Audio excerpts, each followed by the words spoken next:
اعوذ باللہ من الشیطان الرجیم، بسم اللہ الرحمن الرحیم۔ آج جس ویڈیو پر میں ریاکشن دے رہی ہوں اس کا ٹائٹل ہے دعا تقدیر کو بدل سکتی ہے۔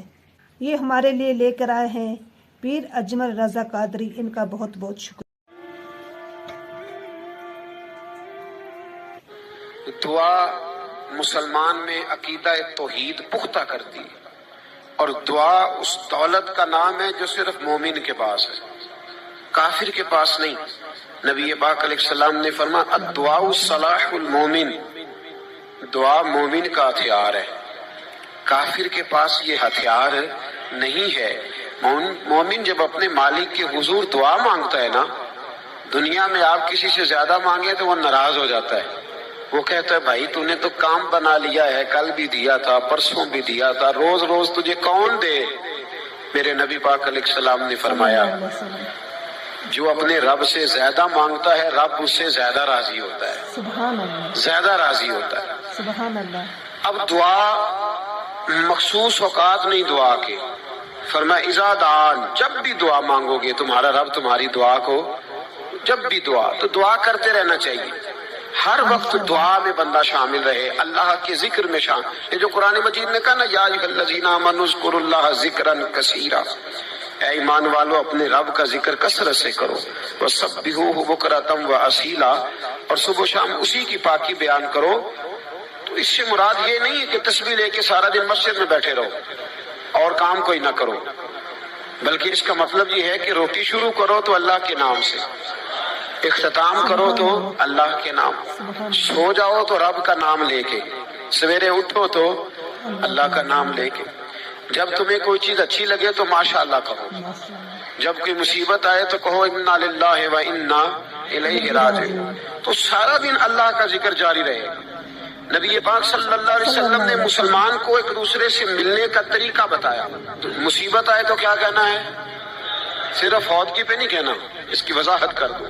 کوئی بھی الذین اذا اصابتہم مصیبہ، جب بھی کوئی مصیبت آئے، اللہ کے بندے کہتے ہیں ہم اللہ کی طرف سے آئے ہیں اور اللہ کی طرف ہی ہم نے لوٹ جانا۔ تو میرے عزیز ہر وقت اللہ کا ذکر جاری رہے گا، ہر وقت زبان پہ رب کریم کا۔ دیکھیں نا نبی پاک علیہ السلام نے ہمیں ملاقات کا طریقہ بتایا۔ ایک صحابی آئے تو انہوں نے آ کے کہا السلام علیکم، نبی پاک علیہ السلام نے فرمایا رب تعالیٰ نے اسے 10 نیکیاں عطا فرمائی۔ سبحان اللہ۔ دوسرے آئے تو انہوں نے کہا السلام علیکم ورحمۃ اللہ، تو محبوب فرمانے لگے، امام بہقی نے اس کو لکھا ہے، محبوب فرمانے لگے رب کریم نے اسے 20 نیکیاں عطا فرمائی۔ ایک اور آئے، عرض کیا السلام علیکم ورحمۃ اللہ وبرکاتہ، محبوب فرمانے لگے اللہ نے اسے 30 نیکیاں عطا فرمائی۔ اچھا اس کا مطلب کیا ہے؟ السلام علیکم، تم پر سلامتی ہو۔ سادہ ترجمہ یہ ہے کہ تم سلامت رہو، تم سلامت رہو، ورحمۃ اللہ وبرکاتہ، تم پر اللہ کی رحمت بھی ہو اور اس کی برکتیں بھی ہو۔ وہ کیا کہتا ہے؟ وہ کہتا ہے وعلیکم السلام، تم پر بھی سلامتی ہو، ورحمۃ اللہ وبرکاتہ، اللہ کی رحمت ہو اور اس کی۔ یہ جو مسنون دعائیں ہیں نا، جو حضور نے ہمیں دعائیں سکھائی ہر موقع پہ، ان کا کمال دیکھیے۔ اب ایک مسلمان نے آتے کہا السلام علیکم، اس کا مطلب کیا ہے؟ تم پر۔ اب وہ جھگڑا کرے گا، اسے مارے گا، اس کا مال چھینے گا؟ اس نے تو آتے ہی کہا تم پر سلامتی ہو۔ تو جو سلامتی کی دعا دینے والے ہیں وہ جیب تھوڑی کاٹیں گے، وہ غبن تھوڑی کریں گے، ڈاکہ تھوڑا ڈالیں گے۔ اسلام نے لفظ ہی وہ سکھایا ہے کہ فرمایا جب تم نے ملنا ہے تو تم نے دعائیں کرنی ہیں ایک دوسرے کے لیے۔ اب ہمارے ہاں نئے نئے لفظ آ گئے، ٹیلی فون اٹھایا تو کہا ہیلو، اس کا کیا ترجمہ ہے؟ کون ہے، اس کا کیا ترجمہ ہے؟ جی جناب، اس کا کیا مطلب؟ ہم نے دیکھا بڑے بڑے سمجھدار لوگ السلام علیکم کی بجائے کہتے ہیں کیا حال ہے۔ بھائی کیا عجیب بات ہے، بھائی کیا حال ہے کا کیا مطلب ہوا؟ وہ بعد میں کرنے کی بات ہے۔ اور کچھ تھوڑا سا جو ادیب ہیں، جو بیچارے حروف کے پیچ و تاب میں رہتے ہیں، وہ کہتے ہیں آداب عرض ہے۔ وہ کیا ہوتا ہے جی؟ اسلام نے دعا سکھائی السلام علیکم، یہ کتنی خوبصورت دعا ہے۔ جب آپ گھر کے اندر داخل ہوئے تو آپ نے دعا دی السلام علیکم، یہ دعا دی آپ۔ ایک صحابی حاضر خدمت ہوئے، عرض کی یا رسول اللہ صلی اللہ علیہ وسلم میرے گھر میں غربت رہتی ہے، کیا کروں؟ نبی پاک علیہ السلام نے فرمایا جب بھی گھر جایا کرنا گھر والوں سے سلام لیا کر، سبحان اللہ. گھر والوں سے کیا کہا کر السلام علیکم جب بھی گھر جائے. یعنی گھر آیا، اب گھر والوں نے بتایا کہ ماچس کی ڈبیا تو لے آؤ. اب یہ دکان کونے پہ تھی گھر والے پہ، وہاں سے ماچس کی ڈبیا لے کے واپس گیا تو کہنے لگا السلام علیکم. پھر گھر والوں نے کہا ہو بتانا یاد ہی نہیں رہا، چینی بھی ختم ہو گئی ہے. تو یہ پھر گیا چینی لینے، لوٹ کے آیا تو کیا کہا السلام علیکم. جب اللہ چاہتا ہے تو کہے، جب اللہ کے رسول چاہتے ہیں تو کہے. اس کا ترجمہ یہ ہے کہ تو کہہ، تو سلام لے. اللہ رسول چاہ رہے ہیں کہ تو سلام لے تاکہ تیرے گھر میں سلامتیاں ڈال دی جائیں. سبحان اللہ. تو فرمایا سلام لینی ہے تو نے، اور ساتھ تو نے اس طرح کرنا ہے کہ 3 دفعہ سورۃ اخلاص کو پڑھنا ہے. امام قرطبی نے اس کو لکھا ہے. اس نے کہا حضور غربت بڑی ہے. غربت بڑی ہے تو کہ وظیفہ بتائیں. فرمایا جب بھی گھر جاؤ سلام لو اور 3 دفعہ سورۃ اخلاص پڑھو. وہ صحابی کہتے ہیں میں پکا ہو گیا. اب وہ کچھ دنوں کے بعد، کچھ عرصے کے بعد، کچھ مہینوں کے بعد واپس آئے تو صحابہ کرام علیہم رضوان فرماتے ہیں ہماری خواہش تھی کہ یہ کچھ بیان کرے، اب بتائے جو وظیفہ لے کے گیا تھا اس کا ریزلٹ کیا نکلا. کہتے اس نے بڑی حیرت انگیز بات کی، حیرت انگیز عجیب انداز میں. کچھ لوگوں کا دل ہوتا ہے نا کہ مجھے ملے میرے پڑوسی کو نہ ملے، اور کچھ کا دل ہوتا ہے یار مجھے بھی ملا ہے اور الحمدللہ میرے پڑوسی کو ملا ہے. تو صحابی جب حاضر ہوئے تو صحابہ کہتے ہیں ہمیں تجسس تھا کہ یہ کچھ بتائیں. تو حضور نے فرمایا کیا حال ہے تیرا؟ کہا یا رسول اللہ کمال ہی ہو گئی ہے حضور، میں جب بھی گھر جاتا ہوں سلام لیتا ہوں اور 3 دفعہ سورۃ اخلاص پڑھتا ہوں. میں تو امیر ہو ہی گیا ہوں، میرے تو ہمسائے بھی امیر ہو گئے. کتنا پیارا ہے یہ جملہ، کتنا حسن ہے. اتنا اچھا لفظ کسی اور کے پاس ہے ہی نہیں جو الفاظ ہمیں ہمارے رسول نے عطا فرمائے. اس کو اپنائیے، اس کو اپنائیے. یہ الگ بات ہے کہ لوگ مطلب کے لیے سلوٹ کر لیتے ہیں بڑا سارا، لیکن مطلب کے لیے نہیں. جس کو جانے اس سے بھی سلام لیں، جس مسلمان کو نہیں جانتے اس سے بھی. تو نبی پاک نے ہمیں مسنون دعائیں سکھائیں. رات کو جب سونے لگیں اللہ کے رسول صلی اللہ علیہ وسلم نے ہمیں دعا سکھائی. حضور نے فرمایا جب سونے لگو تو مسلم شریف میں فرمایا تم نے یہ دعا پڑھنی اللہم باسمک اموت و احیا. تم نے کہنا اے اللہ میں تیرے نام پر مرتا ہوں اور تیرے نام پر جیتا ہوں. نبی پاک صلی اللہ علیہ وسلم نے ایک حدیث میں فرمایا کہ یہ جو نیند ہے نا یہ موت کی چھوٹی بہن ہے، یہ موت کا ایک حصہ ہے. جس طرح انسان سو جائے تو کوئی خبر نہیں ہوتی کیا ہو رہا ہے، بالکل وہ اٹھا ہے تو اس نے کہا ہو یہ کیا ہوا. سو جاتا ہے نا آدمی، اسے خبر نہیں ہوتی. اوہو میں نے تو 11 بجے اٹھنا تھا، یہ تو 3 بج گئے. اب اسے خبر نہ رہی. سوتے ہوئے لوگ چوری کر لیتے ہیں، بلکہ اس طرح بھی ہوتا ہے کہ آدمی نے گکھڑ اترنا تھا، وہ پنڈی سے آ رہا تھا لیکن وہ سویا ہوا تھا. آنکھ تب کھلی جب کاموں کی آ گیا تھا. اب اس کا اس پر زور، تو فرمایا کیا پتا اب تو کھل گئی کاموں کی، جا کے لاہور جا کے کسی جگہ پہنچ کے. تو یہ بھی ممکن ہے کہ کھلے ہی نہ، نیند ہی موت کا سبب بن جائے. تو کہہ کے سو کہ یا اللہ تیرے نام پہ سو رہا ہوں. اللہ کس نام پہ سو رہا ہوں؟ یار اگر ہم ان دعاؤں کا حسن سمجھے مت اللہم باسمک اموت و احیا، یا اللہ میں تیرے نام پہ سوتا ہوں اور تیرے نام پر اٹھتا ہوں. گویا کہہ رہا یا اللہ میری نیند بھی تیرے فضل سے ہی ہے، اور اگر آنکھ کھل جائے تو وہ بھی تیرے فضل سے ہی. کتنا اعلیٰ نبی پاک علیہ السلام نے انداز سکھایا. اور پھر بخاری شریف میں حدیث موجود ہے، فرمایا جب اٹھو تو کہو الحمدللہ الذی احیانا بعد ما اماتنا والیہ النشور.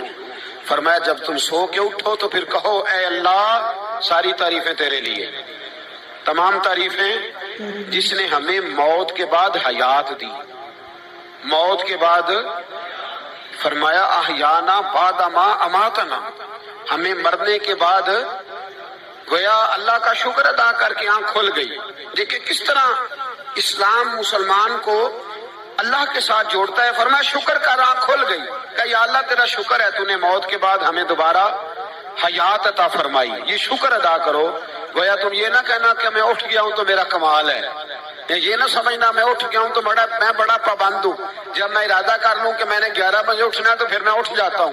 یہ نہ کہنا کہ یہ الارم بڑا اچھا ہے، یہ مجھے اٹھا لیتا ہے، ذہن کے اندر خیال کر کہ نیند تو موت کی طرح تھی، یہ جو میں اٹھ گیا ہوں تو اپنے رب کے فضل سے اٹھا ہوں، جو میں اٹھ گیا ہوں، جو ابھی اٹھے ہیں وہ تو بول دینا کم از کم کہ میں اپنے رب کے فضل سے اٹھ گیا. تو دعا سکھائی. پھر دیکھیے نبی پاک صلی اللہ علیہ وسلم نے فرمایا جب تم بیت الخلاء میں جاتے ہو نا، واش روم میں جاتے ہو، تو گندی چیزیں ہوتی ہیں وہاں، شیطان ہوتے ہیں، جنات ہوتے ہیں، یہ گندگی پہ ہوتے ہیں.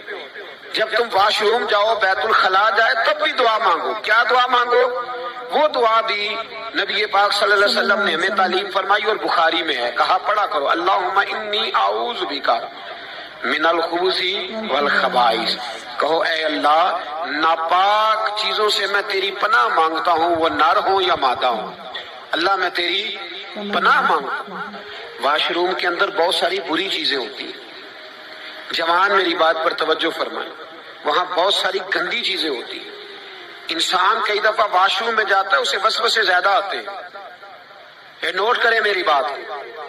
اصل میں نا ہم بات ڈھونڈ رہے ہیں علاج اپنی بیماریوں کا، حالانکہ علاج تو سارا مدینے والے رسول کے پاس موجود ہے، محبوب کے پاس ساری دوائیاں ہیں.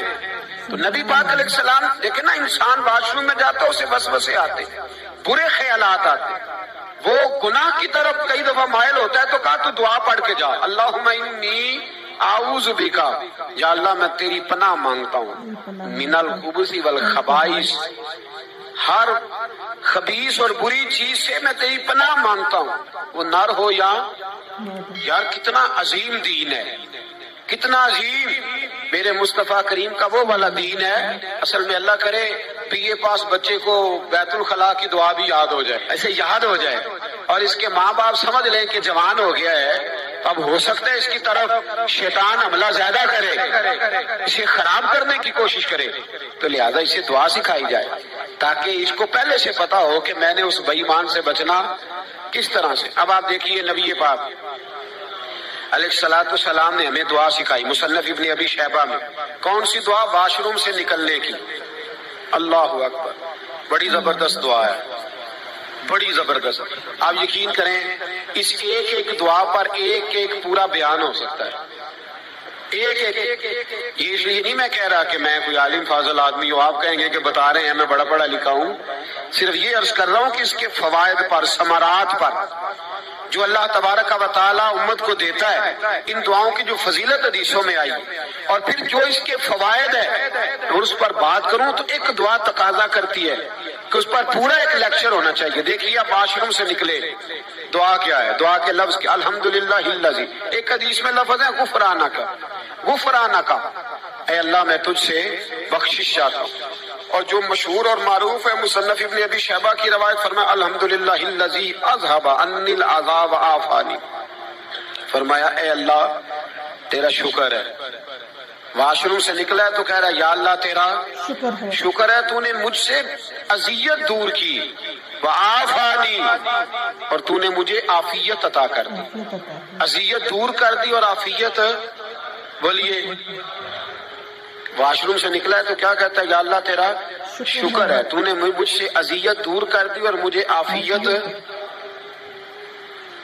ڈاکٹر حکیم ہومیوپیتھک ایک چیز پر متفق کم ہوتے ہیں، پتہ ہے نا آپ کو، لیکن اس بات پر سب کا اتفاق ہے کہ اگر کسی کو قبض ہو جائے نا تو شاید 70 یا 72 بیماریاں لگ جاتی ہیں اس کو.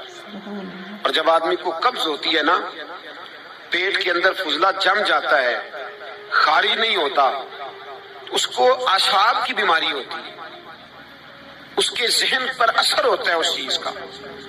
آپ یہ مت سمجھیں کہ کھانا کھانا یہ کمال ہے. اللہ نے یہ بھی نعمت بنائی ہے کہ کھانا جب خارج ہوتا ہے تو وہ بھی اللہ کا بہت بڑا احسان ہے. تو فرمایا تم سمجھا ہی نہیں، اگر تجھے قبض ہو جاتی، تیرے پیٹ کے اندر وہ چیز جم جاتی، تیرے لیے کتنی تکلیف کا باعث تھی. ان لوگوں سے پوچھئے جو اس کے بیمار ہیں، اس کے مریض ہیں، وہ کتنی تکلیف میں رہتے ہیں. سر میں درد ہوتا ہے، سر چکراتے ہیں.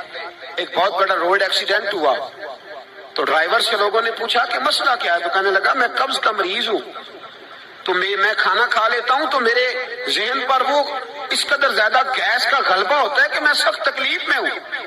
نبی پاک علیہ الصلوۃ والسلام نے ہمیں سمجھایا اور بتایا کہ سمجھ لو یارو، کھانا کھانے کی نعمت تو اللہ نے تمہیں عطا فرمائی ہے، لیکن کھانا کھانے کے بعد اس کا اخراج بھی اللہ کی بہت بڑی نعمت ہے، تو اللہ کا شکر ادا کرو۔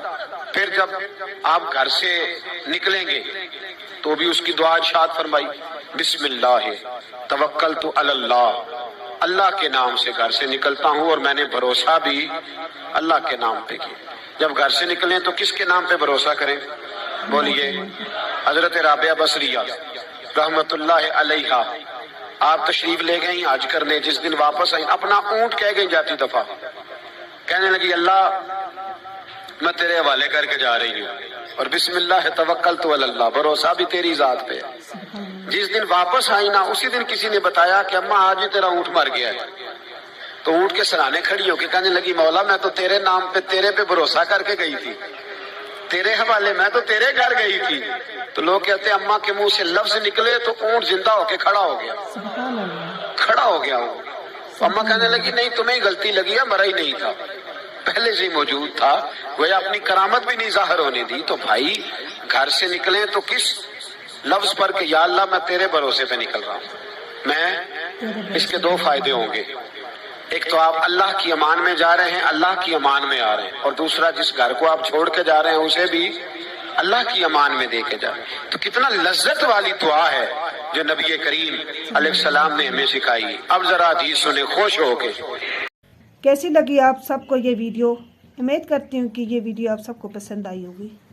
رسول کریم صلی اللہ علیہ وسلم نے فرمایا ہے دعا ہی مومن کا ہتھیار ہے، کافر کے پاس یہ ہتھیار نہیں ہے۔ ہمارے نبی پاک صلی اللہ علیہ وسلم نے فرمایا ہے دعا ہی تقدیر کو بدل سکتی ہے، دعا ہی عبادت ہے۔